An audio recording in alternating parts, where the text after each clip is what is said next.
comment on appelle ça? Nous avons l'évangélisation. Peut-être Dieu t'attend dans ça. Mais toi, tu n'auras pas le temps. Je sais que tu n'auras pas le temps. Tu n'as pas le temps.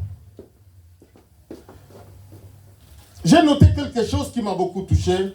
Les reconnaissants, ce sont des personnes qui comprennent le but de leur bénédiction. Qui comprennent le pourquoi des choses qu'ils ont reçues de Dieu. Qui comprennent que Dieu ne cherche pas seulement à les faire plaisir, mais il a aussi un besoin à combler. Alléluia. Donc les reconnaissants, c'est des hommes qui comprennent que Dieu, ce n'est pas il veut faire à moi plaisir seulement, mais il veut combler aussi son cœur. Il a besoin que ce qu'il m'a donné, ça soit utilisé dans le bon sens. Alléluia. Ça soit utilisé dans le bon sens. Comme je disais la fois passée. Je vais en tout cas répéter ça. Que frère Joseph a été la bénédiction pour sa belle famille. Mais il devait être aussi la bénédiction pour...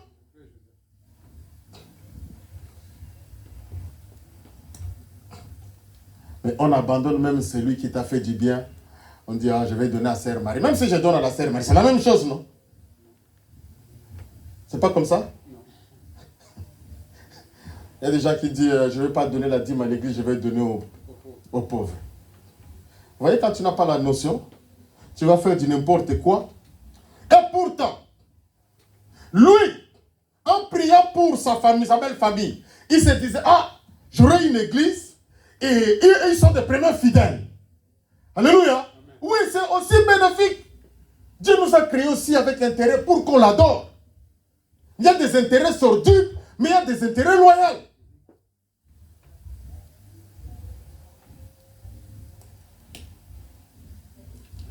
Mais bien aimé, Anne a reçu sa bénédiction. Elle a compris qu'elle doit s'occuper d'abord des besoins de Dieu. Amen. Ça, c'est un chrétien reconnaissant. Quand elle a reçu son enfant, elle a dit d'abord Dieu.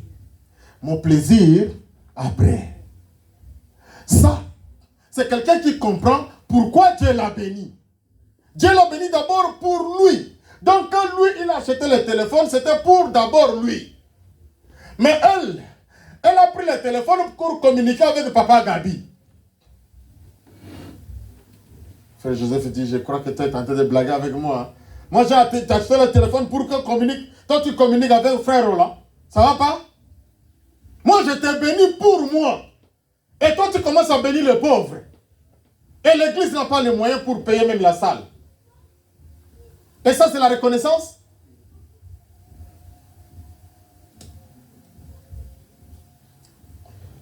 Dieu n'a pas béni Anne, rien que pour son plaisir. Dieu n'a pas donné Jean-Baptiste à Zacharie et à Élisabeth pour leur plaisir ou qu'ils soient appelés parents. Bon, il y a ceux, quand ils sont parents, déjà, ça suffit. Hein? Je suis parent. C'est tout.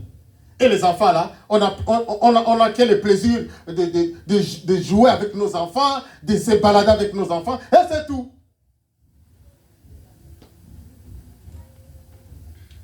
Mais si tu es un enfant de Dieu, tu dois comprendre que Dieu a béni Zacharie parce qu'il cherchait quelqu'un qui va annoncer l'avènement du Christ. Hello. Dieu a donné cet enfant, Jean-Baptiste, pour annoncer la venue du Messie. Maintenant, toi, tu ne construis pas ton enfant spirituel. Tu l'amènes à devenir qu'ingénieur, comptable. Le spirituel, il n'y a pas. Tu crois que Dieu est content?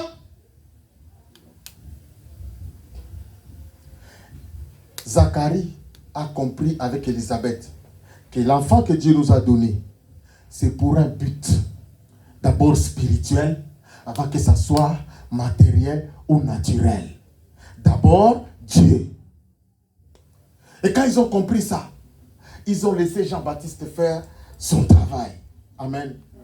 Dans le cas d'Abraham, Dieu a donné Isaac. Ce n'est pas seulement pour leur plaisir, en fait qu'ils s'appellent parents, Mais parce que Dieu voulait élever une nation, frère. Dieu voulait élever une nation. Et il a trouvé que non, je donne à Abraham, Isaac, et c'est par Isaac qu'une nation sera élevée. Dieu t'a donné dans ta famille pour que ta famille soit élevée. Hello? Pour que l'église soit élevée. Et nous, quand on trouve le travail, je reviens encore à la prière de frère Roland. Priez pour moi pour que je ne quitte pas cette église. Il faut prier pour lui, parce que ce n'est pas facile de rester là où Dieu t'a béni. Vous croyez qu'il parlait pour rien? On connaît, frère, ici, ce n'est pas facile. Parce que vous voyez le petit papier là. Ça nous donne les ailes. Hein. Tu te perds. Et tu crois que tu es sur la terre, tu es monté. Tu connais même à donner les gens des réponses qui n'existent pas. Alléluia. Amen. Nous allons revenir à la parole. Daniel chapitre 2 toujours, verset 48 à 49. On n'a pas des paroles aujourd'hui, on n'a que ça. Et je ferai vraiment tous mes efforts, sœur Marie, afin qu'on puisse vraiment imiter ce qui est bien. Qu'on puisse imiter les Brésiliens. Qu'on commence le culte à 13h et qu'on finit à 15h. Et qu'on, à 15h15 au plus tard, on n'est plus là.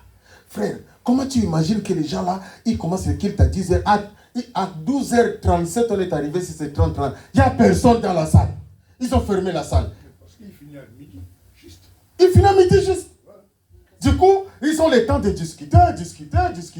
Au plus tard, 30 minutes, ils sont partis. Nous, on finit quand les autres nous attendent dehors. Et on a le retard parce que le maman Getty déjà a bouffé notre temps. Et quand ils vont bouffer, nous aussi on bouffe pour les autres. Quittons un peu, je ne sais pas, Congolais, Africains, Tchadiens. Quittons un peu ça. Devenons enfants de Dieu. Regardez, nous montre l'exemple.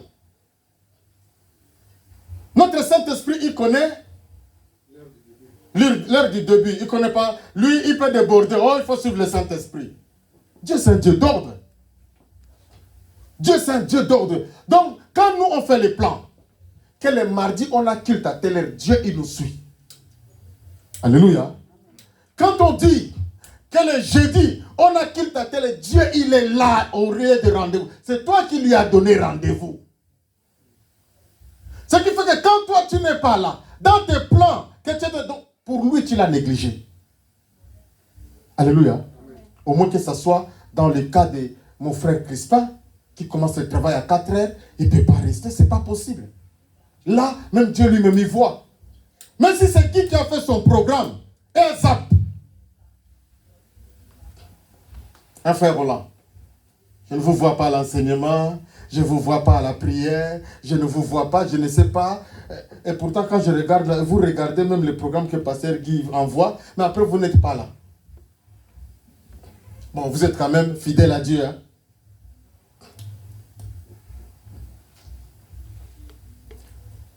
On peut relire la parole, s'il vous plaît.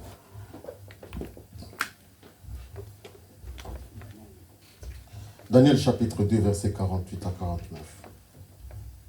Je lis au nom de Jésus-Christ. Ensuite, le roi éleva Daniel. Il lui fit de nombreux et riches présents.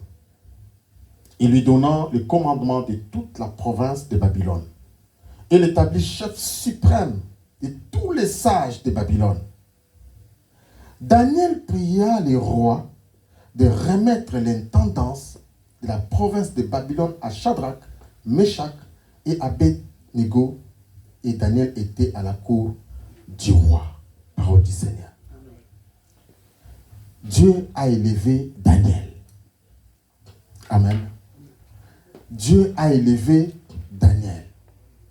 Mais dans la parole que nous lisons, au verset 49, il dit quoi, frère Crispin?